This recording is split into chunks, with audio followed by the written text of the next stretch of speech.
Alrighty, let's get into it, yeah.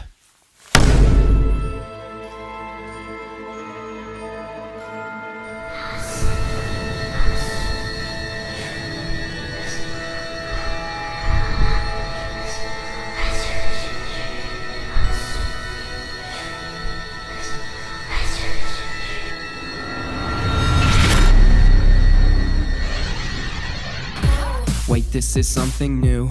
I don't think I'm a dude. Wait, hold on, does that mean I'm the first female Doctor Who?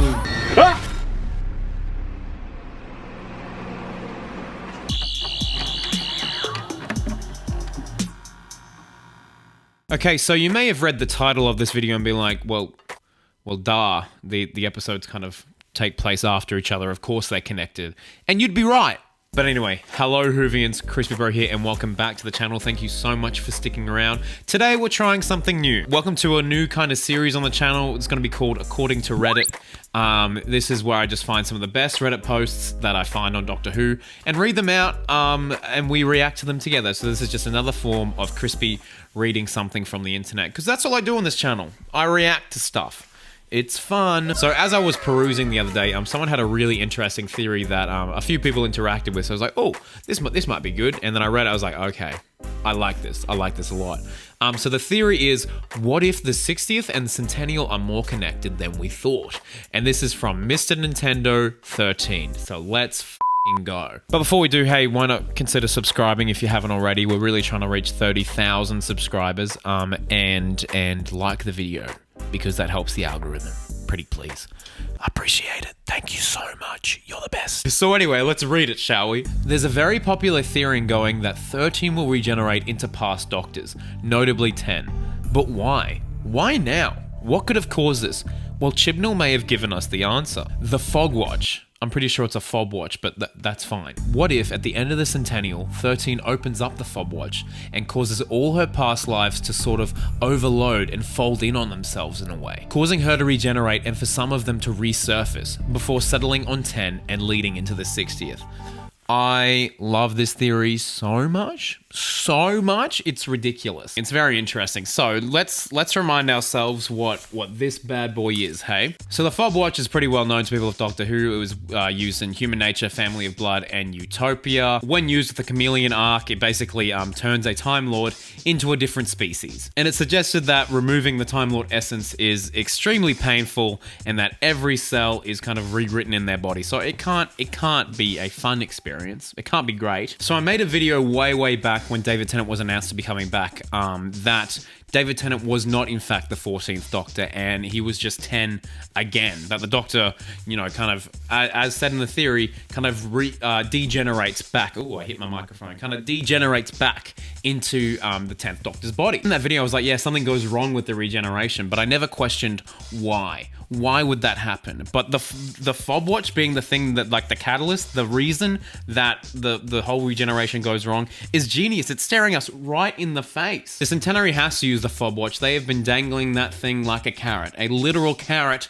in front of our faces. If the Centenary doesn't bring up the Fob Watch, we riot. We absolutely riot. And it's actually assumed that this scene right here, when the Doctor's all like, "Yes, please help me," is Jodie actually opening up the Fob Watch and not her regenerating. That is not the regeneration scene. It might be. And so from a logistical standpoint, like story standpoint, I think it makes sense. I think that Russell and Chibnall would have definitely had a conversation.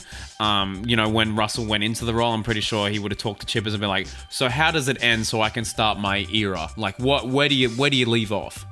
So I can get it going. Russell's seen the special multiple times, and so he might have seen the opportunity with that, been like, oh, maybe I can bring David Tennant back and, you know, make this huge global event for the 60th. The whole purpose of this Fob Watch is to contain the Doctor's past memories, and for Jodie Whittaker, you know, a past memory is technically David Tennant. So there are a lot that people had to say on this theory. So I'm going to read out some of the comments from the initial Reddit post. Sand Dragon says, I don't think so.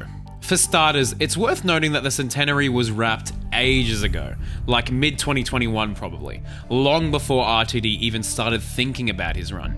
Now, maybe he looked at the Centenary and decided to do a sequel to it, but I highly doubt that. RTD is doing his own thing for the 60th, which so far seems to be more of a throwback to his era than anything else. A very, very interesting point that you bring up there, because the Centenary was wrapped so long ago. I'm pretty sure it'll be pretty much a year after... Yeah, over a year after that the episode will premiere. That's kind of like what they did with Revolution of the Daleks. Like, they're long periods of time in between episodes because they filmed it as part of the Series 13 block. So yes, I have no doubt that they finished filming that ages ago.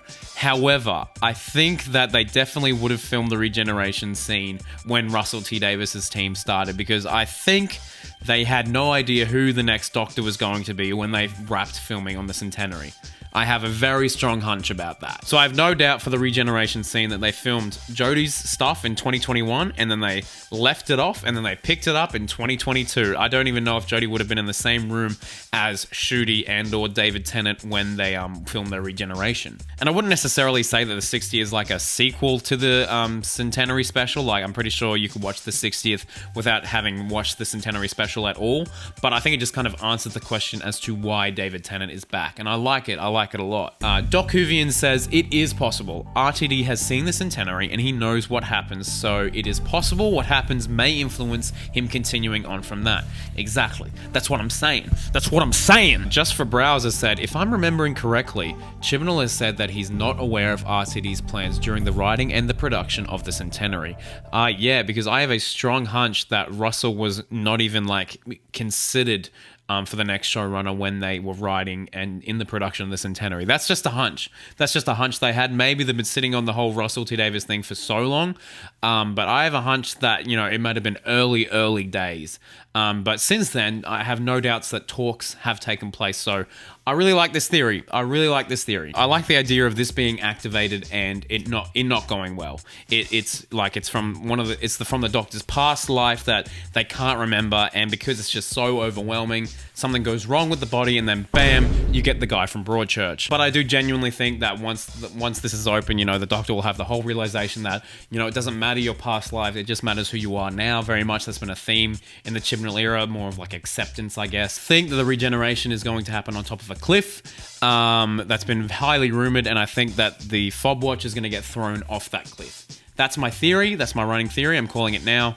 But yeah, anyway, wow. What a video. Please let me know in the comments below, do you think the 60th and the Centenary are more connected than we think? Do you think the fob watch is going to play a big part in Jodie's regeneration? Please let me know in the comments below. And if you have any theories for the 60th and Centenary, let me know in the comments below as well. I'll read them, I'll react, and I'll do the weird heart thing. Okay? Okay? Does it sound like a deal? Please like this video, please subscribe if you have not already, and I'll see you in the next one where we might read some more Reddit. You know, this was fun. I hope you enjoyed this series because it's gonna get crazy. There's some crazy things on Reddit. I read a thing the other day that was like, oh, do you think that 12 was Scottish because 11 was in love with Amy? Reddit's a weird place. Anyway, have a good day. Allons-y!